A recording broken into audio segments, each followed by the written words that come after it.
Hello students, once again welcome back to you one and only most trusted Gyanjyoti coaching centre. তো students, আজকের ভিডিওতে আলোচনা করব কিন্তু এটা পার্ট নাম্বার 5। এর আগে কিন্তু নীতিশ স্যার তোমাদের কিন্তু পার্ট নাম্বার 1 থেকে 4 পর্যন্ত কিন্তু আলোচনা করেছিলেন। আজকে আমি পার্ট নাম্বার 5 নিয়ে কিন্তু আলোচনা করছি। ঠিক আছে, তোমাদের পরিবেশবিদ্যা অর্থাৎ এনভায়রনমেন্টাল স্টাডিজ থেকে 10টা মোস্ট ইম্পর্টেন্ট এমসিকিউ কোশ্চেন নিয়ে কিন্তু আলোচনা করব। তোমাদের কিন্তু পরীক্ষা আর বেশি দিন নেই, সুতরাং ভিডিওটাকে ধৈর্য ধরে দেখো, লাস্ট পর্যন্ত দেখো, এখান থেকেও কিন্তু কিছু কোশ্চেন হয়তো বা কমন পড়তেও পারে। ঠিক আছে, তো স্টুডেন্টস চলো শুরু করা যাক আজকের ক্লাসটি।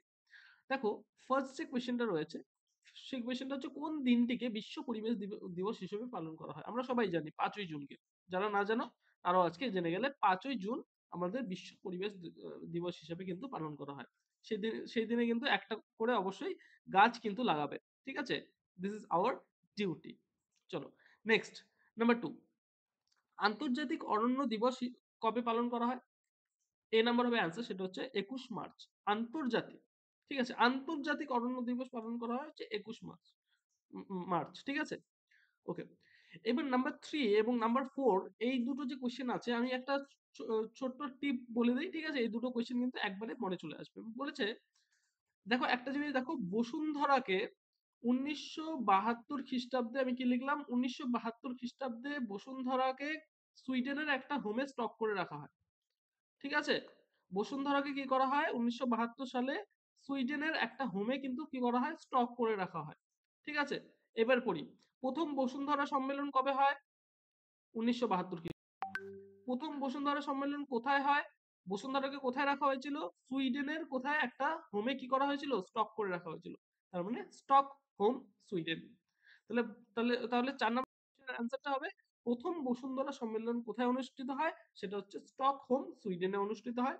ঠিক আছে, এবং কবে অনুষ্ঠিত হয়? 1972 খ্রিস্টাব্দে।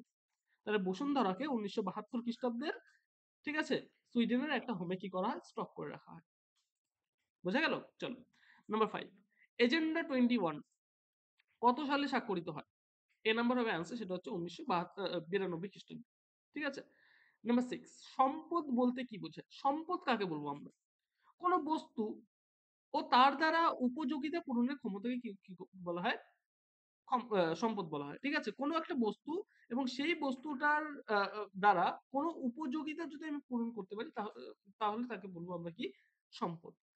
তাহলে কোনো বস্তু ও তার দ্বারা উপযোগিতা পূরণের ক্ষমতাকে কি বলা হয়? সম্পদ। নাম্বার 6 এর অ্যান্সার হচ্ছে এটা।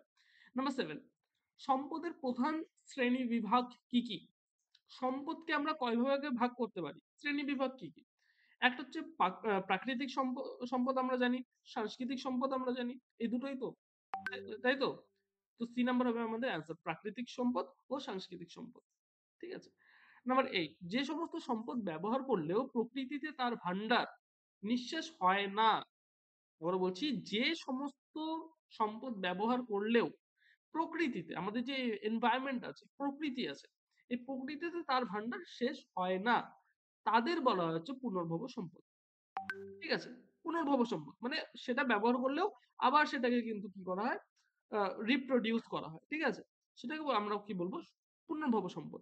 On the other hand, number 9 যে কোয়েশ্চেন, যে ধরনের সম্পদ ব্যবহার করে প্রকৃতিতে তার ভান্ডার ক্রমশ নিঃশেষ হয়ে যায়, মানে প্রকৃতিতে তার ভান্ডার শেষ হতে হতে থাকে, যে সমস্ত জিনিস আমরা ইউজ করলে সেটা শেষ হতে থাকবে, সেটাকে কি বলবো আমরা? অপুনর্ভব সম্পদ। বোঝা গেল? তাহলে নিচে একটা এক্সাম্পল দেখি। 10 নম্বরে একটা এক্সাম্পল দেওয়া আছে, খনিজ তেল। এই খনিজ তেল এটা হচ্ছে কি ধরনের সম্পদ? এটা হচ্ছে অপুনর্ভব সম্পদ। ঠিক আছে, আমরা খনিজ তেল যত ব্যবহার করব সেটা শেষ হতে থাকবে, সেটা রিপ্রোডিউস হবে না, সেটা হচ্ছে আমাদের কি হয়, অপুনর্ভব সম্পদ। তো স্টুডেন্টস, এই ছিল আমাদের 10টা কোয়েশ্চেন। আমি যথেষ্ট চেষ্টা করলাম কিভাবে তোমাদের গল্পের মাধ্যমে, ঠিক আছে, 10টা কোয়েশ্চেন ভালো মতো লিখে নাও। এবং শুধুমাত্র 10টা কোয়েশ্চেন পড়লে হবে না, পরবর্তী পার্টে কিন্তু আমি আরো এরকম ধরনের ভিডিওস কিন্তু নিয়ে আসবো। দেখা হচ্ছে একটা নতুন ভিডিওতে নতুন কোনো টপিকের সাথে। Till then, keep learning, keep exploring. Thank you so much.